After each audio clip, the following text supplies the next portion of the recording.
La Bible en un an. Lecture du 7 juillet. Actes, chapitre 25. Festus, étant arrivé dans la province, monta 3 jours après de Césarée à Jérusalem. Les principaux sacrificateurs et les principaux d'entre les Juifs lui portèrent plainte contre Paul. Ils firent des instances auprès de lui, et dans des vues hostiles, lui demandèrent comme une faveur qu'il le fît venir à Jérusalem. Ils préparaient un guet-apens pour le tuer en chemin. Festus répondit que Paul était gardé à Césarée et que lui-même devait partir sous peu. « Que les principaux d'entre vous descendent avec moi, dit-il, et s'il y a quelque chose de coupable en cet homme, qu'il l'accuse. » Festus ne passa que 8 à 10 jours parmi eux, puis il descendit à Césarée le lendemain. S'étant assis sur son tribunal, il donna l'ordre qu'on amenât Paul. Quand il fut arrivé, les Juifs qui étaient venus de Jérusalem l'entourèrent et portèrent contre lui de nombreuses et graves accusations qu'il n'était pas en état de prouver. Paul entreprit sa défense en disant « Je n'ai rien fait de coupable, ni contre la loi des Juifs, ni contre le temple, ni contre César. » Festus, désirant plaire aux Juifs, répondit à Paul « Veux-tu monter à Jérusalem et y être jugé sur ces choses en ma présence ?» Paul dit « C'est devant le tribunal de César que je comparais. C'est là que je dois être jugé. Je n'ai fait aucun tort aux Juifs, comme tu le sais fort bien. Si j'ai commis quelque injustice ou quelque crime digne de mort, je ne refuse pas de mourir. Mais si les choses dont ils m'accusent sont fausses, personne n'a le droit de me livrer à eux. J'en appelle à César. » Alors Festus, après avoir délibéré avec le conseil, répondit « Tu en as appelé à César, tu iras devant César. » Quelques jours après, le roi Agrippa et Bérénice arrivèrent à Césarée pour saluer Festus. Comme ils passèrent là plusieurs jours, Festus exposa au roi l'affaire de Paul et dit « Félix a laissé prisonnier un homme contre lequel, lorsque j'étais à Jérusalem, les principaux sacrificateurs et les anciens des Juifs ont porté plainte en demandant sa condamnation. Je leur ai répondu que ce n'est pas la coutume des Romains de livrer un homme avant que l'inculpé ait été mis en présence de ses accusateurs et qu'il eût la faculté de se défendre sur les choses dont on l'accuse. Ils sont donc venus ici et, sans différer, je m'assis le lendemain sur mon tribunal et je donnai l'ordre qu'on amenât cet homme.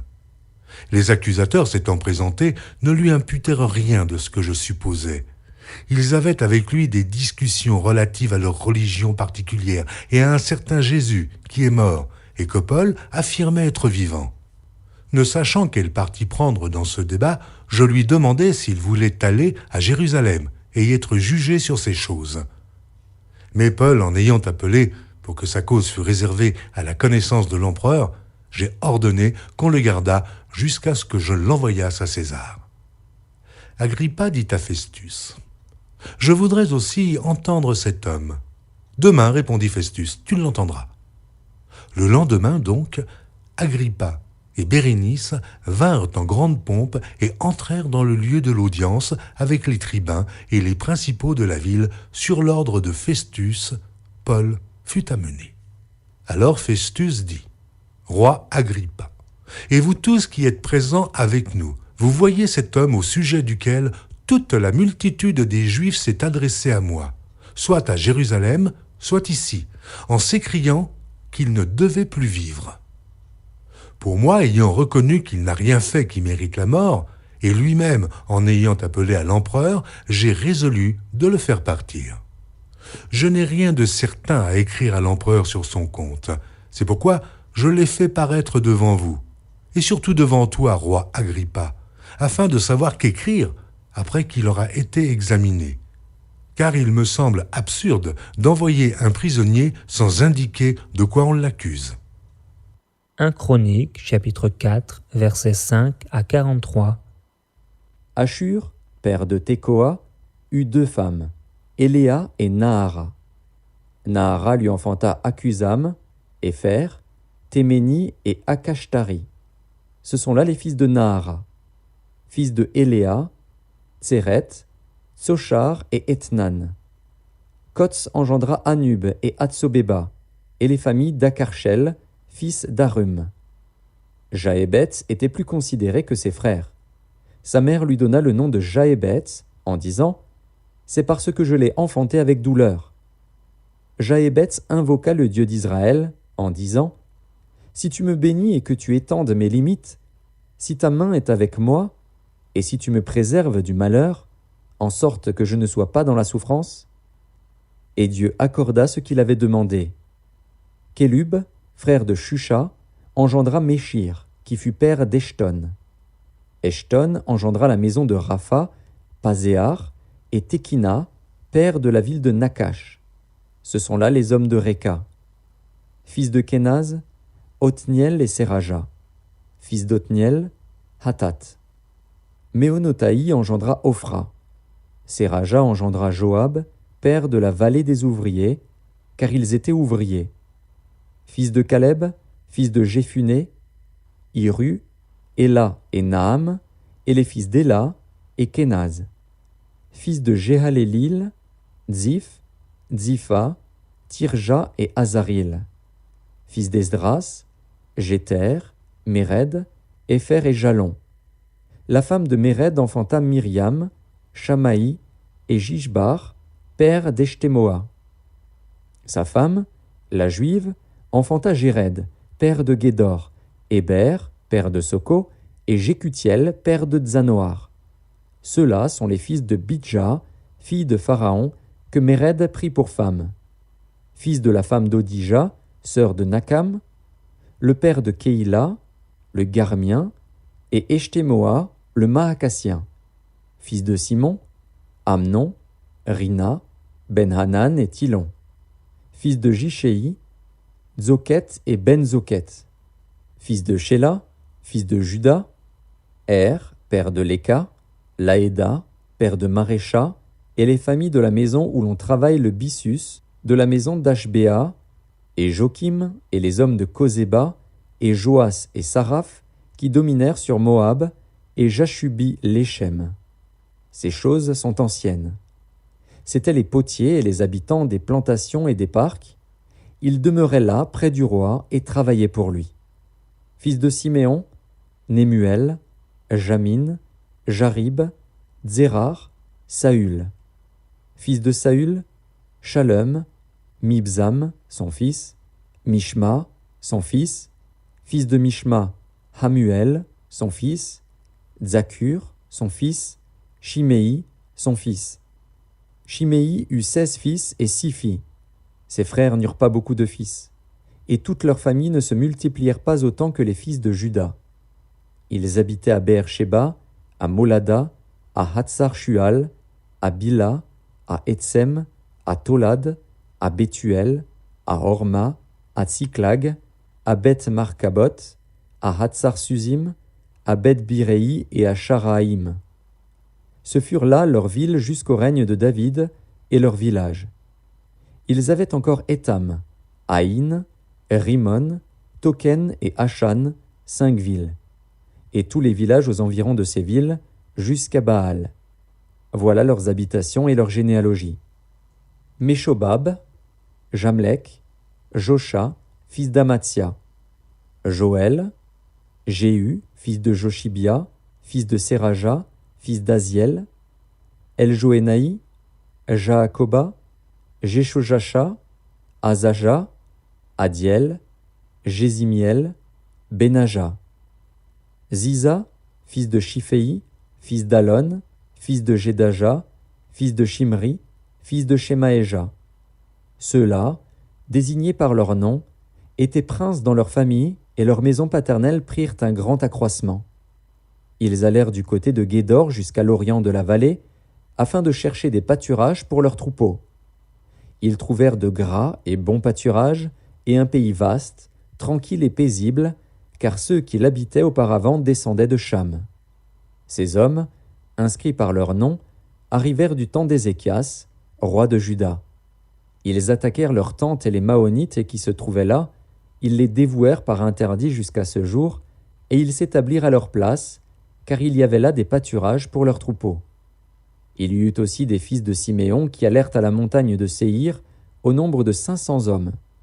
Ils avaient à leur tête Pélatia, Néaria, Réphaja et Uziel, fils de Jichéi. Ils bâtirent le reste des réchappés d'Amalek, et ils s'établirent là jusqu'à ce jour. 1 Chroniques, chapitre 5, versets 1 à 17.